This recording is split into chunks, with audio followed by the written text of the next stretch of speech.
Assalamualaikum semuanya. Apa kabar kalian?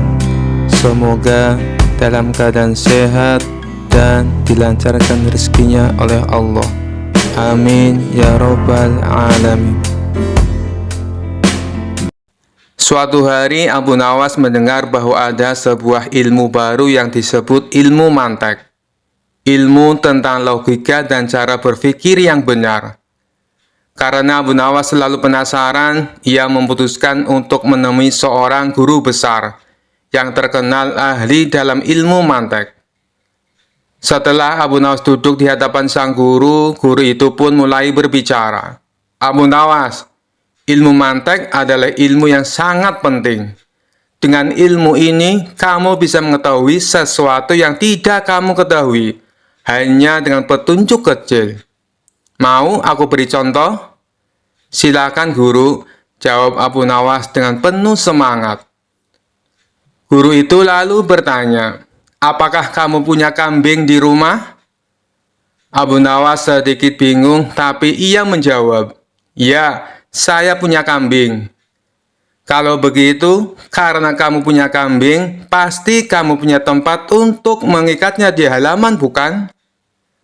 Abu Nawas berpikir sejenak dan menjawab, benar, saya punya. Jika kamu punya tempat untuk mengikat kambing di halaman, pasti kamu punya rumah, bukan? Abu Nawas mulai terkesan dengan logika sang guru. Ya, saya punya rumah. Guru itu melanjutkan, kalau kamu punya rumah, pasti kamu sudah menikah dan punya istri, bukan? Abu Nawas mengangguk, benar sekali. Jika kamu punya istri, pasti kamu punya anak. Abu Nawas tersenyum, ya, saya punya anak. Dan jika kamu punya anak, itu artinya kamu adalah orang yang bahagia dan kaya. Abu Nawas terkagum-kagum. Luar biasa, guru. Hanya dengan satu pertanyaan tentang kambing, Anda bisa menyebutkan bahwa saya adalah orang kaya. Sang guru tersenyum bangga. Itulah kehebatan ilmu mantek. Beberapa hari kemudian, Abu Nawas bertemu dengan temannya yang tampak bingung dan gelisah. Temannya itu bertanya, Abu Nawas, aku dengar kamu belajar ilmu mantek. Bisa kamu ajari aku? Abu Nawas berpikir sejenak dan memutuskan untuk meniru metode gurunya. Dia bertanya, apakah kamu punya kambing di rumah? Temannya tampak terkejut. Tidak, aku tidak punya kambing. Abu Nawas mengangguk bijak dan berkata, kalau begitu, kamu pasti belum menikah, tidak punya rumah, dan pasti kamu sangat miskin dan tidak bahagia. Temannya langsung marah dan berteriak, apa? Aku hanya tidak punya kambing. Abu Nawas hanya tertawa terbahak-bahak, menyadari bahwa ilmu mantek mungkin tidak selalu berhasil untuk semua orang. Kisah selanjutnya. Dikisahkan Abu Nawas pada suatu hari pergi ke luar kota. Ia hendak menemui sahabatnya di negeri seberang.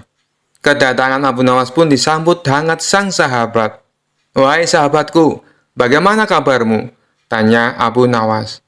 Alhamdulillah, aku sehat walafiat. Mari silakan masuk Abu Nawas, sambut kawannya. Setelah lama berbincang-bincang, kemudian sahabatnya ini mengajak Abu Nawas untuk jalan-jalan. Ayolah kita jalan-jalan. Aku juga ingin mencari udara segar, kata Abu Nawas. Mereka berdua lantas jalan-jalan menyusuri kota tersebut. Di kota ini sekarang ramai Abu Nawas, tidak seperti dulu waktu kamu ke sini, ujar sang sahabat. Kamu benar, banyak sekali perubahan. Suasana di kotamu sekarang menjadi ramai sekali, ucap Abu Nawas. Akhirnya sampailah mereka di sebuah pasar burung. Di sana Abu Nawas melihat ada seekor burung dijual dengan harga yang cukup mahal.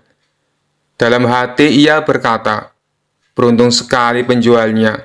Burung sekecil itu bisa laku dengan harga mahal. Guna memastikannya, Abu Nawas lalu mendatangi si pembeli. Hai kawan, berapa harganya? Tanya dia. Saya membelinya 100 dinar, jawab orang tersebut. Kau beli 100 dinar untuk burung sekecil itu? Apa tidak menyesal? Tanya Abu Nawas lagi. Ya tidaklah, menurutku harga segitu sudah layak, balas orang tersebut. Aneh sekali. Apa mungkin di kota ini hewan-hewan harganya mahal? Pikir Abu Nawas. Setelah selesai jalan-jalan, Abu Nawas pamit pulang kepada sahabatnya.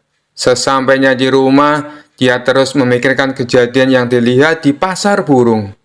Aku tidak habis pikir, kenapa burung sekecil itu bisa laku dengan harga yang mahal. Oh iya, bukankah aku punya seekor ayam?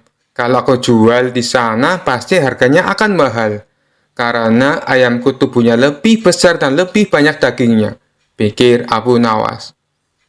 Keesokan harinya, Abu Nawas kembali berangkat menuju kota sahabatnya dengan membawa seekor ayam. Kali ini ia tidak mampir ke rumah sang sahabat, melainkan langsung menuju pasar hewan. Setibanya di sana, Abu Nawas menawarkan ayamnya kepada orang-orang dengan harga 200 dinar.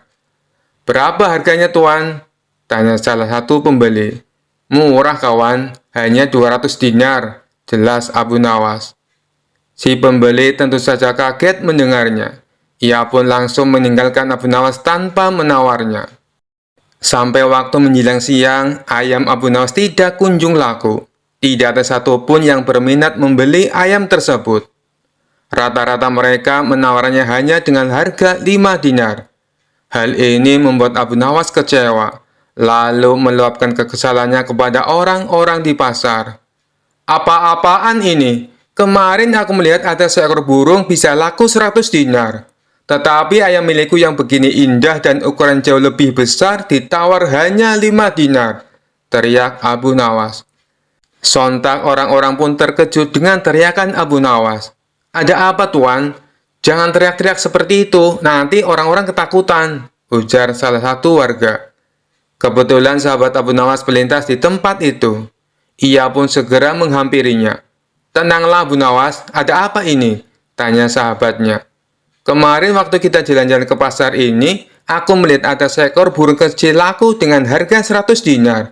Tapi kenapa ayamku yang indah dan besar ini malah hanya ditawar 5 dinar? Ini kan aneh, ucap Abu Nawas.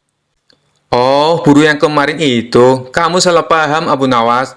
Itu bukan burung biasa. Burung itu adalah burung beo.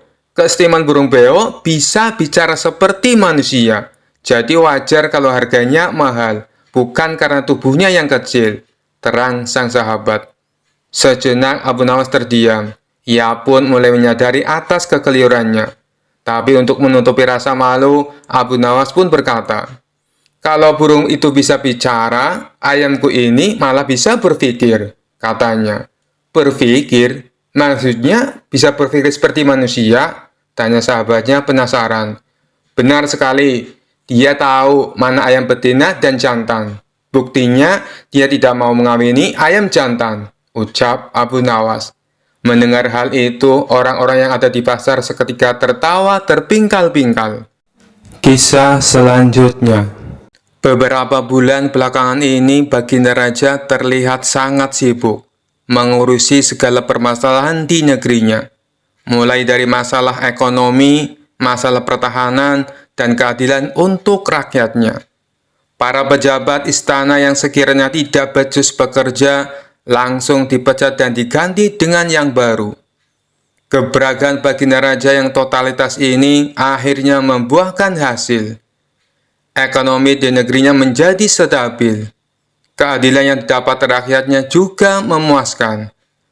Walhasil, negeri Baghdad pun menjadi makmur dan sejahtera. Setelah dirasa semuanya sudah beres, Baginda Raja pun merasa puas. Kemudian, ia menyempatkan waktunya untuk menenangkan diri dari semua rutinitas. Dan tentu saja, Abu Nawaslah sosok yang tepat untuk menghibur sang raja. Wahai pengawal, undang Abu Nawas ke istana. Aku ingin mengajaknya makan, titah Baginda Raja kepada pengawal istana. Singkat cerita, datanglah Abu Nawas dan menghadap sang raja. Wahai Abu Nawas, bagaimana kabarmu? Ayo silakan duduk, sambut Baginda Raja. Tak berselang lama setelah mereka berdua duduk, hidangan pun datang dan diletakkan di meja makan. Melihat ada ayam panggang, mendadak perut Abu Nawas keroncongan. Ia sudah tak sabar ingin segera melahapnya. Tiba-tiba kembali datang hidangan yang kedua, yaitu sayur sop ayam. Kemudian disusul dengan hidangan yang ketiga, yaitu ayam goreng dan ayam bakar. Mata Abu Nawas tampak tak berkedip melihat semua hidangan yang tersedia di meja makan. Baginda Raja yang menangkap tingkah Abu Nawas ini mencoba untuk menggodanya. "Hai Abu Nawas, sepertinya kamu sudah sangat lapar ya?" tanya Baginda Raja. "Tidak, Paduka, saya sih biasa saja. Justru hidangan ini yang sepertinya tidak betah lama-lama di atas piring. Mereka seolah-olah ingin segera terbang masuk ke dalam perut saya," celetuk Abu Nawas. Baginda Raja pun seketika tertawa dengan jawaban konyol Abu Nawas. "Hai Abu Nawas, kamu boleh memakan semua hidangan ini, tapi ada syaratnya," ujar Baginda Raja. "Apa syaratnya, Paduka?" tanya Abu Nawas tidak sabar. "Berhubung menu hidangannya serba ayam, buatlah 2 pertanyaan sulit yang berhubungan dengan ayam," pinta Baginda Raja. Waduh, ada-ada saja Baginda Raja. Perut sudah keroncongan, masih saja dikerjain, batin Abu Nawas. Setelah berpikir sejenak, Abu Nawas pun mulai dengan pertanyaan pertama. "Baiklah, Paduka. Apa yang membedakan antara nama manusia dan nama ayam?" tanya Abu Nawas. Baginda Raja pun mencoba berpikir untuk menemukan jawabannya. Namun akhirnya ia menyerah. "Itu pertanyaan sulit, Abu Nawas. Aku tak bisa menjawabnya. Beritahu aku apa jawabannya," pinta Baginda Raja. "Bedanya adalah ketika manusia masih hidup namanya banyak sekali. Ada Hasan, ada Husain, ada Ibrahim, dan masih banyak lainnya. Tapi ketika mati namanya hanya menjadi satu, yaitu almarhum. Sedangkan ayam ketika masih hidup namanya cuma satu, yaitu ayam. Tapi ketika meninggal namanya menjadi banyak. Ada ayam panggang, ayam bakar, ayam goreng, dan masih banyak lainnya," jelas Abu Nawas. Spontan Baginda Raja pun tertawa mendengarnya. "Bagus, bagus. Sekarang berikan saya pertanyaan kedua," balas Baginda Raja. "Apa nama bagian ayam yang tidak pakai ayam?" tanya Abu Nawas. "Itu sih gampang, Abu Nawas. Jawabannya adalah paha," kata Baginda Raja dengan cepat. "Paha, ya paha ayam," ujar Abu Nawas. "Kalau begitu, tulang, Abu Nawas," jawab Baginda Raja. "Tulang, ya tulang ayam," balas Abu Nawas. "Bagaimana kalau sayap?" jawab Baginda Raja terus mencoba. "Sayap juga sayap ayam. Jawaban Paduka salah semua," kata Abu Nawas. "Ya sudah Abu Nawas, aku menyerah. Apa jawabannya?" Jawabannya adalah telur ayam digoreng jadi telur mata sapi. "Tidak mungkin kan disebut telur mata ayam?" jelas Abu Nawas. Untuk kesekian kalinya Baginda Raja kembali tertawa. Mereka berdua pun akhirnya mulai menyantap hidangan. Setelah jamuan makan selesai, Baginda Raja berkata kepada Abu Nawas, "Hari ini aku sangat terhibur. Terima kasih Abu Nawas," kata Baginda Raja. Abu Nawas pun lalu dipersilakan pulang dan diberi hadiah sekantung uang. Kisah selanjutnya. Dikisahkan suatu hari di negeri 1001 malam Baghdad digelarlah acara hajatan besar. Sang Raja Harun al-Rasyid pun berniat merayakan pesta ulang tahun kerajaan bersama-sama dengan seluruh rakyatnya. Pada hari yang telah ditunggu tiba, rakyat Baghdad dikumpulkan di depan pendopo istana. Raja Harun sang penguasa berdiri dan berkata, "Wahai rakyatku yang tercinta, hari ini kita mengadakan pesta ulang tahun kerajaan. Aku akan memberi hadiah kepada para fakir miskin. Aku juga akan memberikan pengampunan kepada para tahanan di penjara dengan mengurangi hukuman menjadi setengah dari sisa hukumannya," seru Baginda kepada rakyatnya. Mendengar ucapan sang raja, tentu rakyat Baghdad bersukaria. Mereka segera berpesta bersama dan menyantap aneka makanan yang telah disediakan. Tak berapa lama kemudian, para pengawal istana membagi-bagikan hadiah kepada fakir miskin. Setelah dipastikan seluruh rakyatnya yang fakir miskin mendapatkan hadiah, raja pun memanggil para tahanan. Tahanan pertama yang mendapatkan kesempatan adalah bernama Sofyan. "Sofyan, berapa tahun hukumanmu?" tanya Baginda. "2 tahun, Baginda," jawab Sofyan. "Sudah berapa tahun kamu jalani?" tanya Baginda lagi. 1 tahun, Baginda," jawab Sofyan. "Kalau begitu, sisa hukumanmu yang 1 tahun aku kurangi menjadi setengah tahun, sehingga hukumanmu tinggal 6 bulan saja," tegas Baginda Raja. Selanjutnya dipanggillah Ali. "Berapa tahun hukumanmu, Ali?" tanya Baginda. Dengan nada yang sedih, Ali menjawab, "Mohon ampun, Baginda, hamba dihukum seumur hidup," jawab Ali. Mendengar jawaban Ali tersebut, Baginda menjadi bingung harus menjawab apa untuk mengurangi hukuman Ali. Di tengah kebingungannya, raja yang terkenal bijaksana ini teringat dengan Abu Nawas. Akhirnya dipanggillah Abu Nawas. Tak berapa lama kemudian, Abu Nawas yang turut serta dalam pesta ulang tahun kerajaan menghampiri sang raja yang sedang kebingungan itu. "Abu Nawas, aku ada masalah mengenai hadiah pengampunan bagi Ali. Dia dihukum seumur hidup, sedangkan aku berjanji akan memberikan pengampunan setengah dari sisa hukumannya. Padahal aku tidak tahu sampai umur berapa Ali akan hidup. Sekarang aku minta nasihatmu. Bagaimana caranya memberi pengampunan kepada Ali dari sisa hukumannya?" jelas Baginda Raja. Mendengar penuturan rajanya, Abu Nawas pun ikut bingung.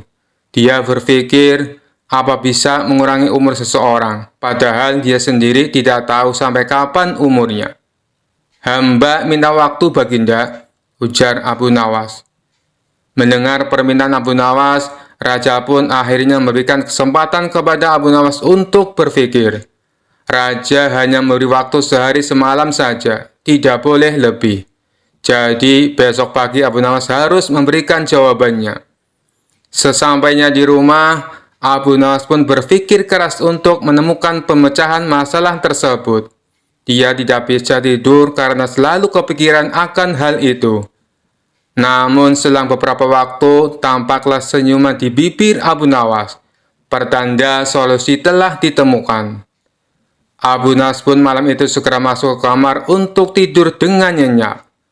Pagi-pagi sekali, Abu Nawas telah bangun. Setelah mandi dan sarapan, dia pun pergi menghadap raja setelah berpamitan kepada istrinya. "Hamba sudah mendapatkan cara untuk memecahkan masalah si Ali, Baginda. Begini, Baginda, sebaiknya si Ali ini berada di luar penjara dan bisa bebas selama 1 hari. Lalu pada esoknya, dia dimasukkan lagi ke dalam penjara selama 1 hari pula. Lusa juga demikian, sehari bebas, sehari di penjara. Begitu berlangsung terus selama umur si Ali itu," jelas Abu Nawas. Baginda Raja tersenyum, "Engkau memang pandai, Abu Nawas. Kalau begitu, kamu juga akan aku beri hadiah, yaitu sekantong keping emas," ujar sang raja. Setelah itu, Abu Nawas pun pulang dengan wajah yang ceria. Kisah selanjutnya. Dikisahkan pada suatu pagi hari, Abu Nawas muda sedang duduk-duduk bersantai di teras rumahnya. Beberapa saat kemudian, datanglah seorang komandan dengan beberapa prajuritnya. Sang komandan bertanya, "Wahai anak muda, di manakah aku bisa menemukan tempat untuk bersenang-senang di daerah sekitar sini?"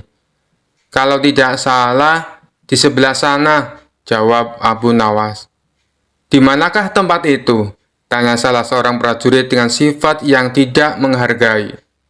"Pergilah ke arah sana, lurus tanpa belok-belok, maka kalian akan menjumpai tempat untuk bersenang-senang," jawab Abu Nawas.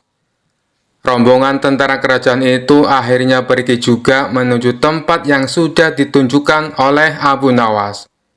Setelah beberapa saat, kagetlah mereka semua. karena tempat yang mereka cari tidak ditemukan, kecuali hanya sebuah komplek kuburan yang sangat luas. Dan tentu saja hal itu membuat para tentara berang karena merasa telah ditipu oleh pemuda tersebut. Mereka pun kembali lagi ke tempat Abu Nawas. "Wahai anak muda, keluarlah engkau. Kenapa engkau berani sekali membohongi kami?" tanya sang komandan yang tidak tahu kalau yang diajak bicara itu sebenarnya adalah Abu Nawas, si penasehat kerajaan. "Siapakah engkau ini? Berani sekali membohongi kami," tanya salah seorang prajurit. "Aku adalah Abdi," jawab Abu Nawas. Komandan dan para prajurit merasa geram dan marah. "Prajurit, tangkap dia," seru komandan. "Engkau akan aku bawa ke panglima kami," kata komandan. Rupanya Abu Nawas hendak dihadapkan ke panglima kerajaan mereka. "Wahai panglima, kami telah menangkap seorang pembohong yang berani membohongi pasukan kerajaan," kata komandan. "Alangkah lancangnya si pemuda ini karena sudah berani berbohong," lanjut komandan. Panglima bersikap biasa saja, malah dia bahkan memerintahkan kepada prajurit untuk melepaskan borgol yang ada pada tangan Abu Nawas. Komandan dan para prajurit terkejut dan merasa heran. Ada apa gerangan ini? Setelah itu, Panglima pun mendekati Abu Nawas dan berkata, "Tuan Abu, maafkan perbuatan anak buahku di sini ya," kata Panglima itu dengan sangat sopannya. Laki-laki gagah dan tampan itu memang sudah saling mengenal satu sama lain, karena mereka seringkali bertemu ketika sang khalifah mengundangnya ke istana. Betapa terkejutnya sang komandan dan para prajuritnya. Perasaan sombong dan congkak yang tadi menyelimuti mereka seakan berubah menjadi rasa takut. "Wahai Tuan Abu, sebenarnya kebohongan apa yang mereka sangkakan kepadamu?" tanya Panglima. "Wahai Panglima, mereka memintaku untuk menunjukkan tempat untuk bersenang-senang.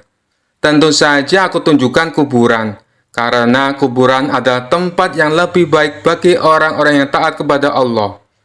Di sana pula dia akan mendapatkan hidangan yang nikmat dari Allah, terbebas dari rasa fitnah dan kejahatan manusia dan makhluk lainnya," jawab Abu Nawas dengan tenangnya.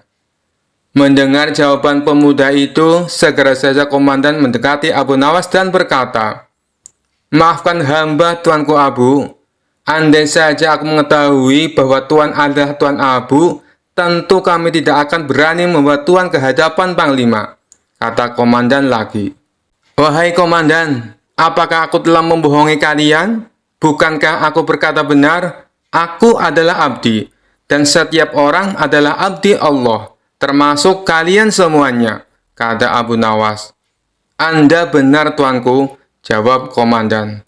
Komandan dan prajurit yang telah menangkap Abu Nawas merasa malu jadinya. Kisah selanjutnya. Dikisahkan malam itu Raja Harun al-Rasyid mengalami kesulitan untuk tidur. Ia memejamkan matanya selama beberapa menit, namun hasilnya tetap nihil. Hingga pertengahan malam ia belum juga menguap. Raja Harun al-Rasyid memanggil salah seorang pengawal istana. "Umumkan kepada seluruh rakyat kerajaan, barang siapa bisa membuat raja tertidur akan diberi 10 karung koin emas," kata Raja Harun al-Rasyid. Pengawal istana bergegas memberi isyarat kepada bawahannya agar bergerak cepat. Lantaran sejak habis sholat isya sampai waktu menunjukkan pada malam, hujan gerimis belum juga berhenti. Tak lama berselang, datanglah 2 orang peserta yang kebetulan pada malam itu tidak bisa tidur. Mendengar penjelasan dari pengawal istana, keduanya berminat mengikuti sayembara. Peserta pertama masuk ke dalam bilik kamar pribadi raja, menata posisi duduknya. Ia memulai dengan sebuah cerita. Dahulu kala ada pemuda durhaka bernama Sa'labah.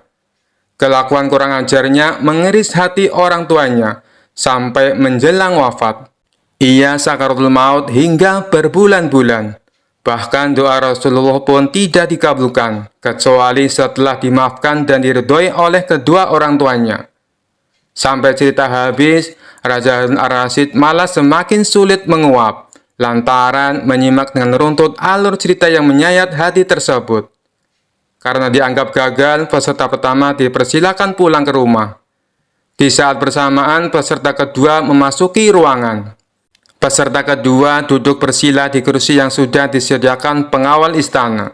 Dengan percaya diri, ia mulai mendongeng. Begitu cantik jelitanya Ratu Balkis, membuat siapapun kepincut, termasuk para jin. Namun sayang di balik kesempurnaan parasnya, Nabi Sulaiman alaihissalam mendengar kabar bahwa terdapat kutil kecil di betis sebelah kirinya. Penasaran dengan betis mulus Ratu Balkis yang digosipkan ada kutilnya, Raja Harun al-Rasyid semakin sulit tidur. Untuk yang kedua kalinya, peserta dipersilakan kembali ke rumah. Pusing 7 keliling dialami para pengawal istana, karena sang raja mereka tak kunjung bisa tidur. Di puncak kekesalan raja itulah Abu Nawas datang. Ia memberi hormat sambil menata posisi tempat duduknya. Setelah dipersilakan, Abu Nawas mulai berkisah. Baginda, dulu ada seekor raja semut yang kurang kerjaan. Ia masuk ke kuping sebelah kanan seorang yang sedang tidur. Keluar lagi, masuk lagi, keluar lagi. Kemudian masuk ke kuping kiri. Keluar lagi, masuk lagi, dan keluar lagi. Raja kesal mendengar kisah yang dituturkan oleh Abu Nawas. Monoton dan tidak menarik, sehingga membuatnya menguap 2 kali. Ia miringkan tubuhnya membelakangi Abu Nawas. Perlahan mulai mengatupkan kedua matanya dan mulai tertidur. Pagi harinya, Abu Nawas masuk lagi ke istana dengan mengendarai kereta kuda. 10 karung diangkat ke dalam kereta satu persatu. Penjaga pintu istana geleng-geleng kepala ketika kereta kuda keluar pintu gerbang. Abu Nawas tidur pulas di atas tumpukan karung emas dengan suara mendekur agak keras. Kisah selanjutnya. Suatu hari saat Abu Nawas di rumah, tiba-tiba datang beberapa prajurit istana menemuinya. Tuan Abu, Anda diperintah Baginda Raja untuk menghadap, kata salah satu prajurit. Bukannya kemarin aku baru saja menghadap Baginda Raja, kenapa disuruh menghadap lagi? Tanya Abu Nawas heran. Kami tidak tahu, Tuan Abu. Silakan nanti Tuan tanyakan sendiri kepada Baginda Raja, jawab prajurit istana. Singkat cerita, datanglah Abu Nawas ke istana menghadap Baginda Raja. Ampun Paduka yang mulia, ada perlu apa lagi Paduka memanggil hamba? Tanya Abu Nawas. Baginda Raja lalu mengutarakan masalah yang selama ini mengganggunya. Begini Abu Nawas, aku punya masalah yang cukup serius dan aku butuh bantuanmu, tutur Baginda Raja. Memangnya masalah apa yang sedang Paduka hadapi? Kiranya apa yang bisa hamba bantu? Tanya Abu Nawas kembali. Tadi pagi aku mendapat laporan Abu Nawas, ada saudagar kaya yang kikir. Jangankan untuk bersedekah, membayar zakat saja dia menolak, kata Baginda Raja menjelaskan. Paduka ini kan seorang raja, panggil saja dia ke istana dan disuruh membayar zakat. Kalau dia menolak, masukkan saja ke penjara, pasti dia akan ketakutan, ucap Abu Nawas menyarankan. Sebenarnya bisa saja aku berbuat demikian, tapi apakah ada cara yang lebih baik dan lebih bijaksana, supaya dia bisa sadar tanpa harus ada paksaan? Aku yakin dia sebenarnya orang baik, karena sebelum menjadi saudagar kaya, dia rajin sedekah dan membayar zakat tepat pada waktunya, ujar Baginda Raja. Baiklah Paduka, sebenarnya ini masalah mudah Paduka. Tapi karena Paduka ingin cara yang lebih bijak, maka hamba butuh waktu 3 hari untuk memikirkannya, kata Abu Nawas. Kemudian Abu Nawas mohon diri untuk pulang ke rumah. Setibanya di rumah, dia terus berpikir mencari jalan keluar yang tepat. Padahal Abu Nawas sendiri ingin agar saudagar itu dipenjara saja. Saudagar itu memang terkenal sangat pelit. Bahkan para tetangga pun banyak yang membencinya. Tapi karena keinginan Abu Nawas tidak sejalan dengan pemikiran Baginda Raja, mau tidak mau harus menemukan cara lain yang sesuai perintah Baginda Raja. 3 hari berlalu, tibalah saatnya bagi Abu Nawas menghadap ke istana. Sesampainya di sana, Abu Nawas langsung dipersilakan menghadap Baginda Raja. "Bagaimana Abu Nawas? Apakah kamu sudah menemukan caranya?" tanya Baginda Raja. "Sudah Paduka, hamba sudah menemukan caranya," jawab Abu Nawas. "Bagus, beritahu aku sekarang caranya," pinta Baginda Raja. "Tapi hamba tidak yakin apakah Paduka akan bersedia melakukannya," timpal Abu Nawas. "Apa caranya? Katakan saja," ucap Baginda Raja mulai penasaran. "Caranya adalah hamba dan Baginda Raja harus menjadi pengemis. Lalu kita datangi rumah saudagar kaya itu.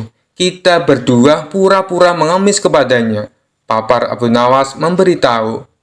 "Memangnya harus aku yang melakukan? Apa tidak bisa diwakilkan?"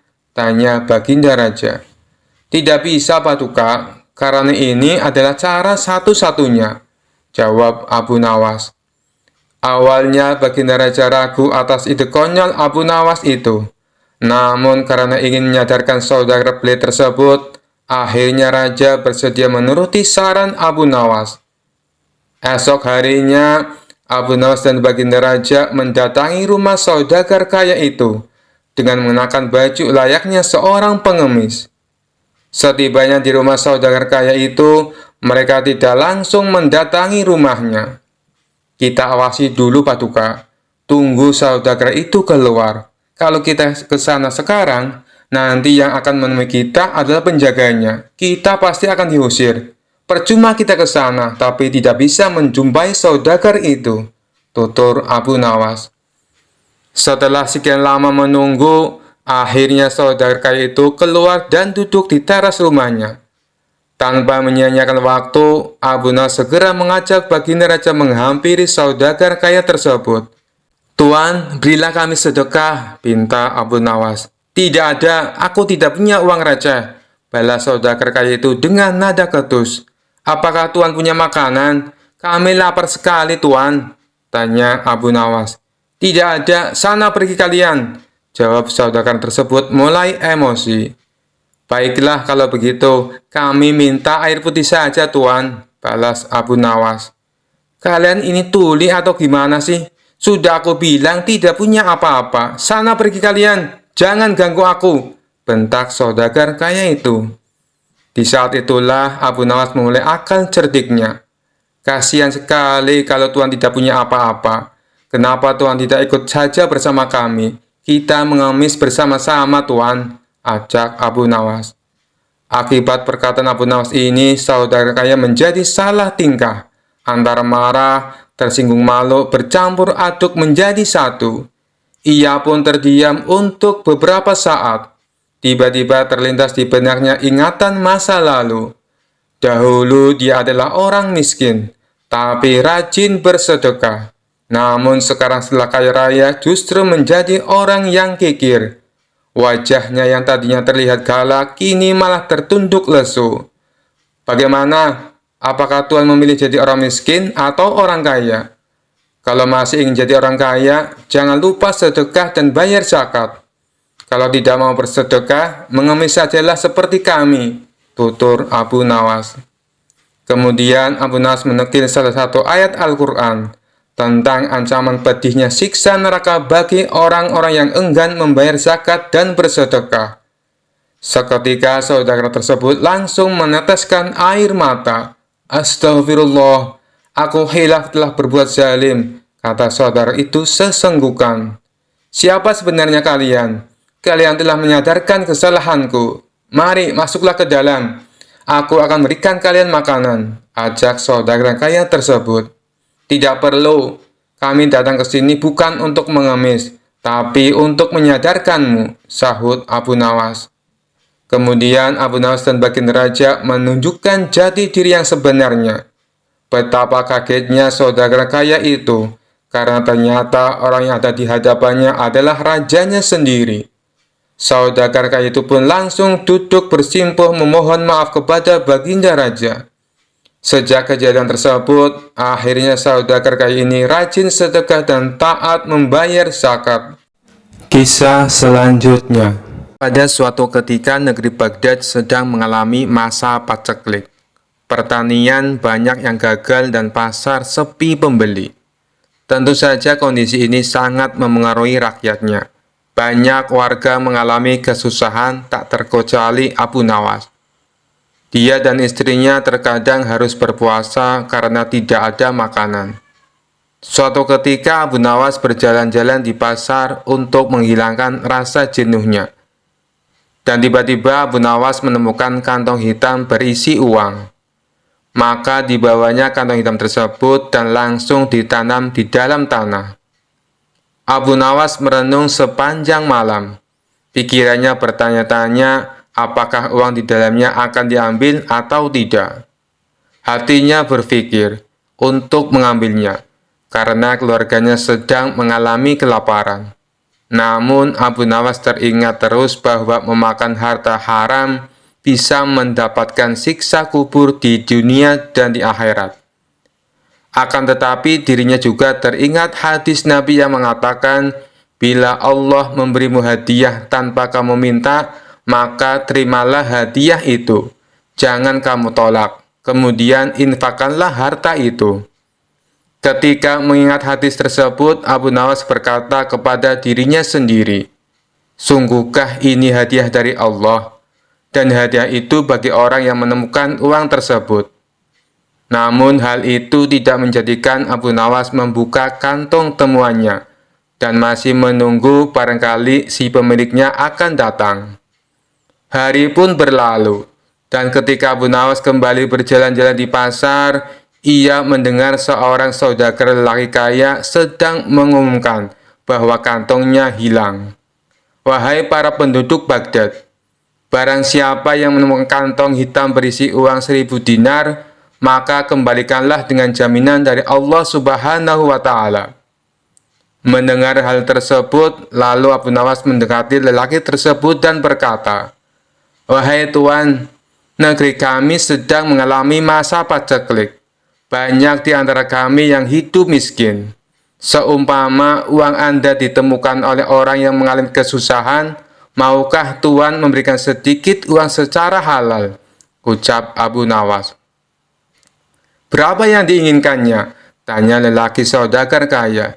1/10-nya Tuan, jawab Abu Nawas. Saudagar itu dengan tegasnya dan berkata, aku tidak akan memberikannya sedikit pun. Jika ia tidak mengembalikannya padaku, maka di akhirat nanti akan aku tuntut di hadapan Allah. Mendengar perkataan tersebut, Abu Nawas segera kembali ke rumahnya dan menceritakan kepada istrinya bahwa ia telah menemukan pemilik kantong uang tersebut. Apa yang harus aku lakukan? Apakah aku harus mengembalikan uang itu? Tanya Abu Nawas. Mendengar hal itu, istrinya agak marah. Aku dan anak-anakmu telah menderita kemiskinan bersamamu selama 50 tahun.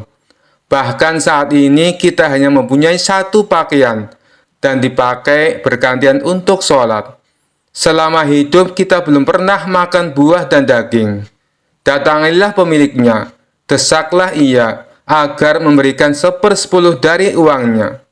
Jika ia tidak setuju, maka mintalah 1/100-nya. Tapi jika masih tidak setuju, maka mintalah 1/1000-nya, yang berarti menerima 1 dinar.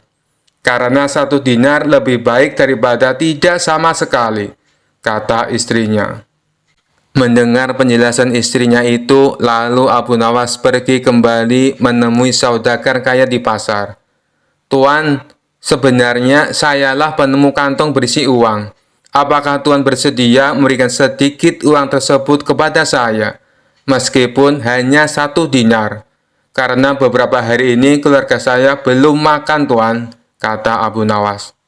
Namun saudagar kaya itu tetap pada pendiriannya untuk tidak memberikan uang tersebut. Maka diajaklah saudagar itu ke rumah Abu Nawas. Dan setibanya di rumah, lalu Abu Nawas menyerahkan kantong tersebut. Benarkah ini kantong Tuan? Tanya Abu Nawas. Ya, benar, jawab saudagar kaya. Kemudian lelaki tersebut membuka kantongnya dan menghitung jumlah uangnya, dan jumlahnya masih tetap utuh, yaitu 1000 dinar. Lalu saudagar kaya itu pamit pulang kepada Abu Nawas. Namun belum juga melewati pintu keluar, tiba-tiba saudagar kaya itu berhenti dan berkata, "Wahai orang tua, aku akan menceritakan kepadamu mengenai kantong ini. Ayahku telah mewariskan kepadaku uang 3.000 dinar. Sebelum meninggal, ayah berpesan kepadaku untuk membagikan sepertiganya kepada orang yang berhak menerimanya. Dan aku juga disuruh menjual warisan ternak, lalu menginfakkannya. Sebagian lagi aku gunakan untuk pergi haji, maka aku pun melaksanakan wasiat itu. Dan wasiat untuk membagikan sepertiga uang dari kekayaanku. Uang tersebut aku letakkan pada kantong ini. Lalu aku pergi ke kota Baghdad untuk mencari orang yang benar-benar miskin. Namun aku tidak menemukan seorang pun yang lebih berhak daripada Anda. Maka ambillah uang di kantong ini.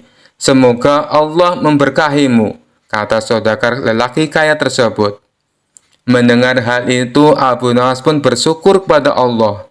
Kesabaran dan kejujurannya saat menemukan uang tersebut ternyata mendapat jalan lain dari Allah Subhanahu wa Ta'ala. Kisah selanjutnya dikisahkan pada suatu hari Abu Nawas dipanggil ke istana untuk menghadap Baginda Raja. Setibanya di istana, Baginda langsung mempersilakan Abu Nawas duduk di hadapannya. "Ada gerangan apa Paduka memanggil hamba?" tanya Abu Nawas. "Begini Abu Nawas, aku menggunamu kali ini sama sekali bukan untuk mengerjai ataupun mempermainkanmu," tutur Baginda Raja serius. "Aku sangat benar-benar butuh bantuanmu. Barangkali kamu bisa memecahkan masalahku ini," kata Baginda Raja melanjutkan. "Memangnya ada masalah apa Baginda? Saya siap mendengarkan keluhan Paduka," balas Abu Nawas. Lalu Baginda Raja pun menceritakan masalahnya. "Beberapa hari yang lalu, sahabat saya yang seorang raja Yahudi berkunjung ke istana. Karena lama tak berjumpa, saya pun menyambutnya dengan senang hati. Akan tetapi tanpa diduga, dia mengucapkan salam kepadaku, 'Assalamualaikum,' yang artinya keselamatan bagi kalian semua. Tanpa pikir panjang, aku segera menjawabnya sesuai dengan yang diajarkan oleh agama Islam, yaitu ketika mendapatkan salam dari orang yang bukan Islam, hendaklah menjawab dengan ucapan wassalamualaikum, yang artinya kecelakaan bagi kamu. Tapi dengan jawaban itu tentu saja dia merasa tersinggung. Kemudian raja itu berkata kepadaku, 'Mengapa kamu tega membalas salamku yang penuh dengan doa keselamatan, dijawab dengan doa yang mengandung kecelakaan?' Saat itu aku sungguh tak bisa berkata apa-apa wahai Abu Nawas. Aku hanya bisa terdiam. Jujur saja aku merasa bersalah. Tapi aku juga tak mungkin melanggar syarat agama Islam." Pertemuanku dengan dia selanjutnya tak berjalan sebagai mestinya. Aku sudah berusaha menjelaskan bahwa aku hanya menjalankan apa yang dianjurkan oleh ajaran Islam. Akan tetapi dia masih tak bisa menerima penjelasanku. Akibatnya dia memandang kurang baik dengan ajaran Islam. Dan ketika dia akan pamit pulang, dia sempat mengatakan kepadaku, "Bila kamu mempunyai alasan yang bisa aku terima atas jawaban salammu itu, kita akan tetap bersahabat. Tetapi kalau kamu tidak menemukan alasannya, maka persahabatan kita pun berakhir. Aku tunggu jawabanmu di pertemuan berikutnya." Dia pun lalu pergi meninggalkan istana. Setelah mendengar panjang lebar penuturan cerita Baginda Raja, Abu Nawas dengan santainya berkata, "Kalau itu permasalahannya, insya Allah hamba bisa memberi jalan keluar. Dan Paduka masih bisa tetap bersahabat baik dengan Raja Yahudi itu." "Benarkah Abu Nawas?" tanya Baginda Raja kegirangan. Raut wajah Baginda yang tadinya sedih mendadak langsung berubah menjadi ceria. "Cepat katakan padaku wahai Abu Nawas, jangan biarkan aku menunggu," pinta Baginda Raja. Abu Nawas lalu menjelaskan, "Nanti kalau Baginda Raja bertemu lagi dengan Raja Yahudi itu, katakan saja padanya, hanya di dalam agama Islamlah yang tidak menyekutukan Tuhan. Karena Islam tidak berkeyakinan Tuhan itu punya anak. Sedangkan agama Yahudi menganggap Uzair adalah anak Tuhan. Begitu juga dengan Nasrani yang menganggap Isa adalah anak Tuhan. Wajar bila orang Islam membalas salam kepada orang yang bukan Islam dengan kalimat wassalamualaikum, yang artinya celakalah bagi kalian. Kalimat itu bukan berarti mendoakan orang untuk celaka, melainkan semata-mata karena ketulusan dan kejujuran Islam yang masih bersedia memperingatkan orang lain atas kecelakaan yang akan menimpanya bila mereka tetap berpegang teguh pada keyakinan yang keliru. Mendengar solusi yang diberikan oleh Abu Nawas, kegundahan baginda raja langsung sirna seketika. Kali ini saking gembiranya, baginda menawarkan agar Abu Nawas memilih sendiri hadiah apa yang dia sukai. Namun Abu Nawas tak memilih apa-apa, karena baginya tak selayaknya dia menerima upah dari ilmu agama yang dia sampaikan.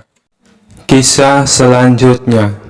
Abu Nawas dikenal suka menolong, tapi ada saja orang yang tidak suka dengan sosok cerdas dan humoris ini.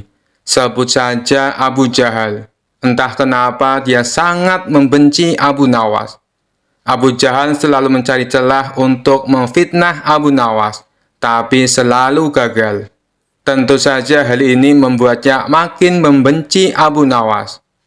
Sampai suatu ketika Abu Jahal mempunyai rencana yang licik.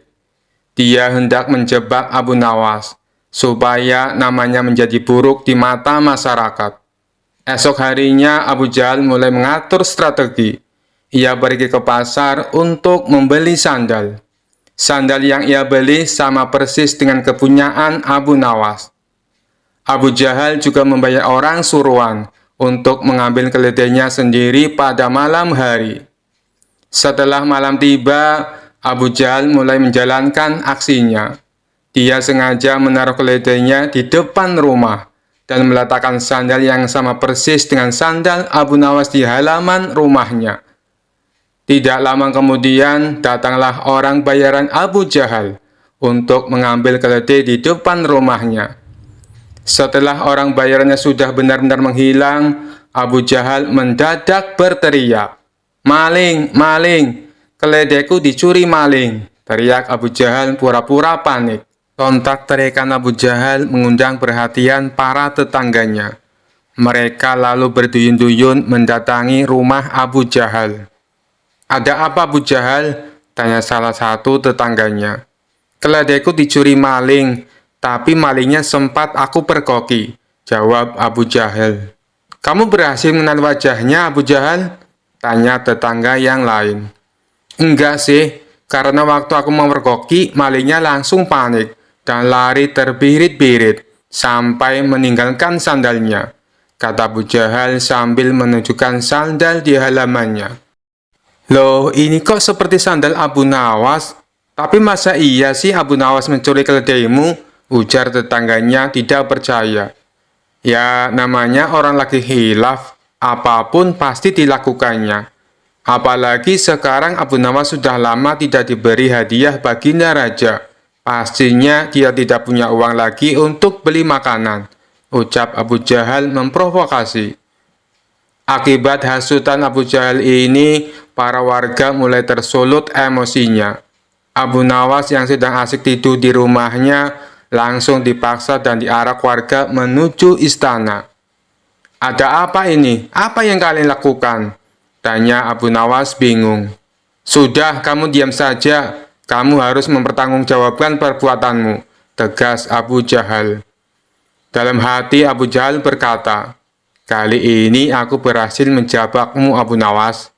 Ia pun tersenyum jahat kepada Abu Nawas. Setibanya di istana, baginda raja kaget. Ada rombongan warga datang. Terlebih lagi di situ ada Abu Nawas dengan kondisi tangan terikat. "Ada apa ini? Kenapa malam-malam datang kemari?" tanya baginda raja. "Ampun Paduka yang mulia, hamba mau melaporkan keledai hamba dicuri Abu Nawas," jawab Abu Jahal. Abu Nawas yang mendengar pengaduan Abu Jahal hanya terdiam. Ia menunggu saat yang tepat untuk membongkar kedok Abu Jahal. "Memangnya kamu punya buktinya Abu Jahal? Apakah keledaimu ada di rumah Abu Nawas?" tanya baginda raja. Keledainya memang tidak ada di rumah Abu Nawas. Bisa saja dia menaruhnya di tempat lain, Paduka Yang Mulia. Tapi saya punya bukti yang lain, ucapnya. Coba tunjukkan bukti yang kamu punya, Abu Jahal, perintah Baginda Raja. Ia lalu menunjukkan sandal yang mirip dengan milik Abu Nawas. Ini buktinya, Paduka Yang Mulia. Waktu hamba memergoki, Abu Nawas lari terbirit-birit sampai meninggalkan sandalnya di halaman rumah hamba, tutur Abu Jahal. Apa benar itu sandal kamu, Abu Nawas? Tanya Baginda Raja kepada Abu Nawas. Bukan, Baginda Raja, tapi sandal itu memang mirip dengan sandal hamba, jawab Abu Nawas. Kamu jangan mencoba mengelak, Abu Nawas. Jelas-jelas itu sandalmu, bentak Abu Jahal. Sudah, berikan sandal itu kepadaku, pinta Baginda Raja kepada Abu Jahal. Setelah Abu Jahal memberikan sandal tersebut, Baginda Raja lalu memanggil Abu Nawas. Abu Nawas, kemarilah, coba pakai sandal ini, perintah Baginda Raja. Setelah dicoba, sandal yang dibawa Abu Jahal tidak muat di kaki Abu Nawas. Melihat hal itu, Abu Jahal mulai belingsatan. Mukanya pucat dan keringat dingin mulai keluar dari tubuhnya. Ini jelas-jelas bukan sandal Abu Nawas. Kamu jangan menuduh orang sembarangan. Atau jangan-jangan kamu ingin memfitnah Abu Nawas, bentak Baginda Raja geram kepada Abu Jahal. Dengan mulut terbata-bata, Abu Jahal menjawab, maaf Paduka Yang Mulia, hamba kira itu sandalnya Abu Nawas. Ternyata Abu Jahal salah perhitungan saat membeli sandal yang mirip dengan sandal Abu Nawas. Abu Jahal tidak mencocokkan dengan ukuran kaki Abu Nawas. Di saat Abu Jahal mulai terbongkar rencana busuknya, Abu Nawas langsung melancarkan aksinya. Begini Paduka Yang Mulia, sebenarnya Abu Jahal sudah berulang kali mencoba berbuat jahat, tapi rencananya selalu bisa hamba gagalkan, ungkap Abu Nawas. Perkataan Abu Nawas ini juga dibenarkan oleh para warga. Benar Baginda, benar apa yang dikatakan Abu Nawas. Kami sungguh sangat menyesal dan kecewa, karena kali ini kami termakan hasutan Abu Jahal. Kami minta maaf Abu Nawas, ucap para warga. Abu Nawas pun memaafkannya, karena pada dasarnya mereka hanya termakan hasutan Abu Jahal. Sementara Abu Jahal langsung dimasukkan ke penjara atas perbuatan yang dilakukan. Kisah selanjutnya. Dikisahkan pada suatu waktu Baginda Raja Harun al-Rasyid sangat gundah hatinya. Seperti biasa, dirinya ingin sosok Abu Nawas hadir di istana untuk menghibur hati sang raja. Namun setelah beberapa kali dipanggil, Abu Nawas belum juga menampakkan batang hidungnya. Entah kenapa. Setelah lama berpikir, akhirnya Baginda Raja menemukan cara agar Abu Nawas bisa hadir di istana kerajaan. Raja menyuruh 3 orang prajurit untuk pergi ke rumah Abu Nawas agar buang air besar di tempat tidurnya. Pengawal, pergilah ke rumah Abu Nawas dan beraklah di tempat tidurnya. Dan kalau kalian berhasil, maka masing-masing akan kuberikan uang 1000 dirham, titah Baginda Raja. Daulat Paduka, jawab ketiga pengawal itu secara bersamaan.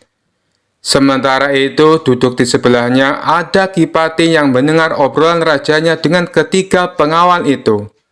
Karena tugas yang diberikan kepada 3 anak buahnya yang agak aneh, Kipati memberanikan diri untuk bertanya kepada sang raja. Maaf Paduka, bukankah tugas yang diberikan itu tampak aneh dan menghina? Tanya sang patih. Memang benar, tapi itulah siasatku agar Abu Nawas segera hadir ke istana, jawab Baginda Raja. Apakah gerangan rencana Baginda? Tanya patih. Nanti kamu akan segera mengetahuinya. Dan sekarang kamu ikutilah ketiga anak buahmu itu, dan intailah mereka, dan sampaikan kepada Abu Nawas. Bila dia berhasil menggagalkan tugas pengawalnya, maka Abu Nawas akan aku beri uang 3000 dirham.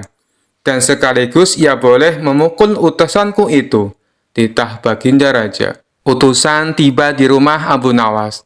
Dengan perasaan yang masih bingung, sang patih segera melaksanakan perintah raja.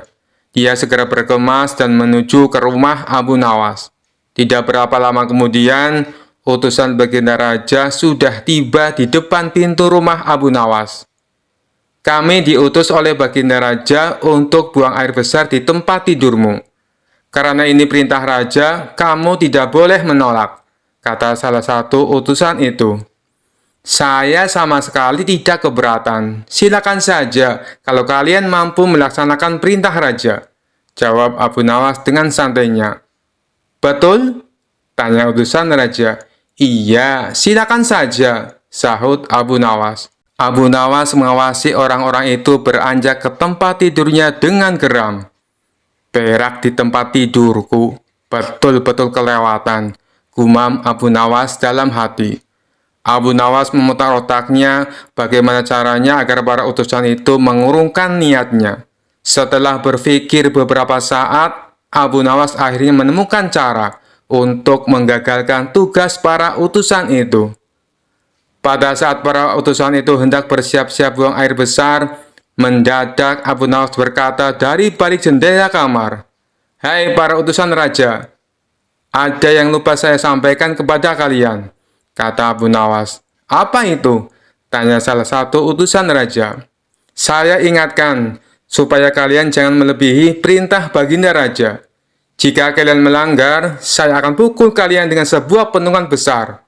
Dan setelah itu saya akan laporkan kepada baginda bahwa kalian melanggar perintahnya," jawab Abu Nawas dengan serius. Dengan cekatan, Abu Nawas segera mengambil sebatang kayu besar yang ada di dapur rumahnya. Bahkan kini Abu Nawas sudah mengambil pentungan kayu besar itu. "Hei, apa maksudmu tadi Abu Nawas?" tanya salah satu utusan. "Ingat, perintah raja hanya buang air besar saja dan tidak boleh lebih dari itu," jawab Abu Nawas. "Iya, benar," jawab utusan itu. "Aku ulangi lagi, hanya buang air besar saja, tidak boleh lebih. Ingat, tidak boleh kencing, tidak boleh buka celana, tidak boleh cebok, hanya buang air besar saja," tegas Abu Nawas dengan seriusnya. "Mana mungkin, itu tidak mungkin. Kami juga harus buka celana dan kencing," jawab salah satu utusan. "Aku akan pukul kalian sekeras-kerasnya jika kalian melanggar perintah raja," sahut Abu Nawas. Para utusan itu saling pandang kebingungan dengan ucapan Abu Nawas itu. Tiba-tiba ada suara seseorang yang memanggil Abu Nawas. "Abu Nawas!" Karena ada suara yang sudah tidak asing lagi didengar, Abu Nawas serta para utusan segera berkumpul untuk menemui asal suara itu. Ternyata suara itu adalah suara Kipati, yang merupakan orang kepercayaan baginda Raja Harun al-Rasyid. "Aku sudah mendengar perdebatan kalian. Baginda Raja memang merintahkan para utusan untuk berak di tempat tidurmu. Jika 3 orang ini sanggup, mereka masing-masing akan mendapatkan 1000 dirham. Jika mereka gagal, maka mereka boleh engkau pukul sesuka hatimu," kata Kipati. "Oh, begitu. Lalu hadiah dari baginda untukku berapa, tuanku?" tanya Abu Nawas. "Sekarang juga engkau boleh menghadap baginda raja untuk menerima 3000 dirham, jawab Kipati. "Hah?" Abu Nawas kaget disertai rasa gembira. Segera saja Abu Nawas mengambil pentungan. Lalu 3 orang utusan yang mau buang air besar tadi dipentungi pantatnya. "Ampun Abu Nawas, apa kalian mau buang air besar di tempat tidurku?" "Tidak, ampun." Ketiga utusan itu lari terbirit-birit.